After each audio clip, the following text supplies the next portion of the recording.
Hola, en esta oportunidad voy a hablar sobre el libro que escribe Edith Liebing, Las configuraciones didácticas, específicamente sobre el capítulo 2, las prácticas de la enseñanza en la agenda de la didáctica. Este trabajo de investigación sobre la enseñanza superior se ubica teóricamente en el marco de las derivaciones de la psicología cognitiva y sociocognitiva en el campo de la didáctica. Ella define las configuraciones didácticas como la manera particular que despliega el docente para favorecer los procesos de construcción del conocimiento. Comenio, en la didáctica magna, propone enseñar de modo cierto para obtener resultados, enseñar rápidamente, sin tedio, tanto para el docente como para el educando, con el mayor atractivo para ambos. Él hace referencia al tema del aburrimiento, que debe ser considerado en la enseñanza, pero sin embargo durante muchos siglos fue desvalorizado en el campo de la didáctica y es un problema educativo global. El capítulo 2 trata sobre las prácticas de la enseñanza en la agenda de la didáctica. Al hablar de la agenda de la didáctica, debemos recurrir a la agenda clásica de la didáctica, donde su base está en la didáctica magna, que fue escrita por Juan Comenio entre 1628 y 1632, y la identificamos a la didáctica clásica por sus elementos: objetivos, contenidos, currículum, actividades, evaluación más el aprendizaje. La didáctica debe ofrecer una visión de conjunto, es decir, totalizadora. Es una ciencia social que tiene como objeto la enseñanza, tiene conductos de validación, justificación de los conocimientos y, según Liebing, propone a partir de aquí una nueva agenda didáctica, desde la clase reflexiva, siendo la que permitirá la construcción, adquisición y apropiación del conocimiento, y plantea diferentes principios y propuestas para fomentar la comprensión del alumno. Dentro de la didáctica, de esta nueva agenda de la didáctica, los contenidos son hechos, conceptos, ideas, relaciones, reconocidos por distintos campos disciplinados con el objeto de su transmisión para la construcción de conocimiento. ¿Sí? La organización de lo que se enseña es clave en el debate didáctico, según Ángel Barriga. Existen criterios para organizar los contenidos. Ellos son orden, de lo cercano a lo lejano; progresión, de lo simple a lo complejo; secuencia, de lo fácil a lo difícil. En este criterio de lo cercano a lo lejano, se genera la idea de cercano como familiar y conocido. Y Dewey señala que la familiaridad respecto del objeto de estudio produce desprecio y desinterés. Se aconsejó a los docentes no tratar temas con los alumnos extraños a las experiencias de los mismos, cuando en realidad estos temas son los estímulos para que se interesen los alumnos por aprender. Si nosotros a un alumno o a los alumnos le mostramos una imagen cuando estamos explicando los tejidos, como por ejemplo el de la piel, nosotros le presentamos una imagen vista al microscopio electrónico, será muchísimo más interesante que si le mostramos una imagen lineal de blanco y negro explicándole, ¿sí?, a ellos lo que es la piel, los componentes, cómo la encontramos. ¿Por qué? Porque es algo que no se conoce comúnmente en esas fotografías y no podemos imaginar lo que es hasta que lo vemos. Seleccionar los contenidos va a implicar identificar los conocimientos, las ideas, su relevancia, la relación con otros campos, ciencias, artes y tecnologías, los problemas de comprensión, las ideas previas, los estereotipos. Hay 3 niveles a tener en cuenta en la selección de los contenidos: el saber erudito, el saber que se seleccionó para enseñar y el saber que se enseña.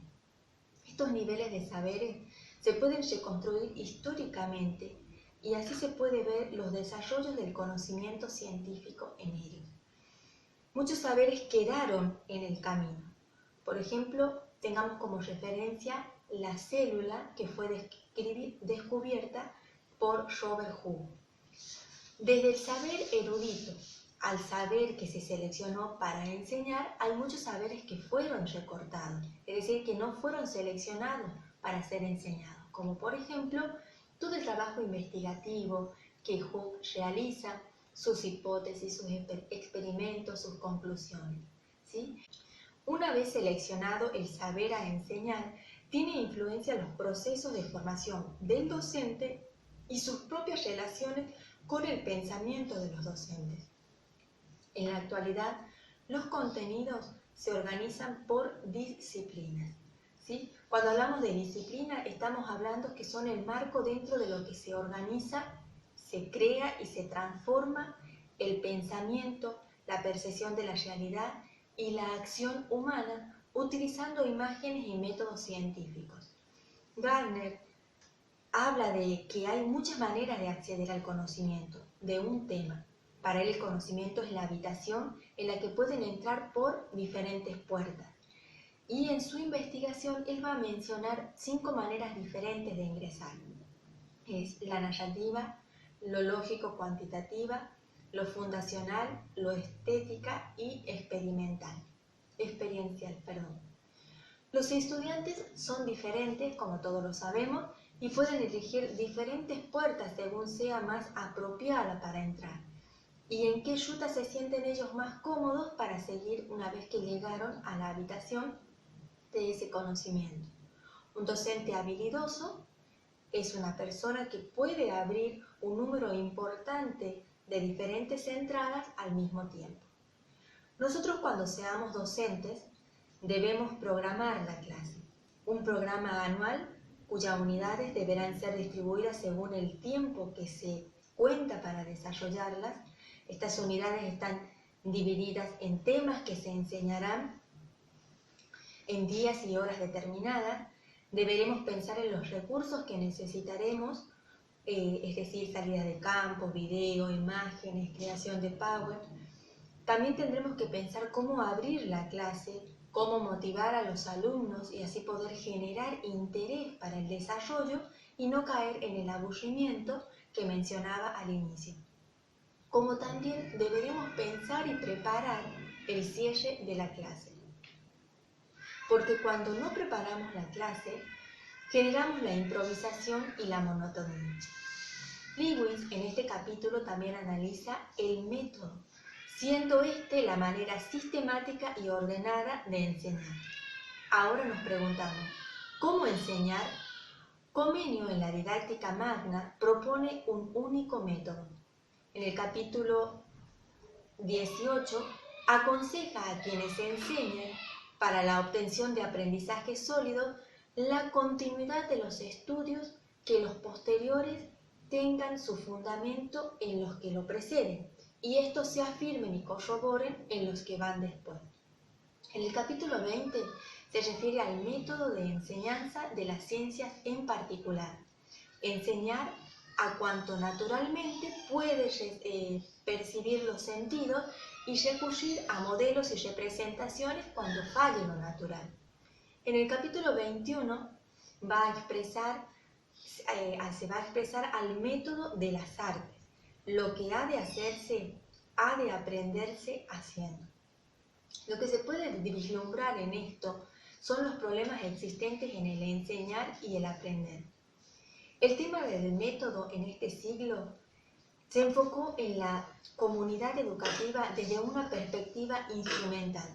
Según Díaz Barriga, la perspectiva instrumental es el conjunto de pasos técnicos que norman el proceder del docente en su labor. La búsqueda de un orden como criterio de enseñanza es un elemento unificado de la metodología y hay que distinguir en este enfoque entre métodos y técnicas. Cuando hablamos de métodos, estamos hablando como principios generales y directivos para obtener determinados fines. Cuando hablamos de técnica, estamos hablando de medios o procedimientos adaptados a determinados momentos del enseñar y constituyen las estrategias metodológicas y se refieren a tiempos, espacios, modos y materiales. La función de las técnicas es contribuir a despertar la atención y a mantener el interés de los alumnos. Entonces, aquí ya estamos hablando de la motivación, como por ejemplo para una motivación podemos recurrir a láminas, a power, a video, a audio, a materiales concretos que podemos llevar para garantizar justamente la atención y el interés de los alumnos. Por ejemplo, al hablar de biomoléculas, presentarle a los alumnos de qué forma los podemos encontrar en los alimentos. Entonces, esta forma de organización es un constructo dentro de la agenda de la didáctica clase.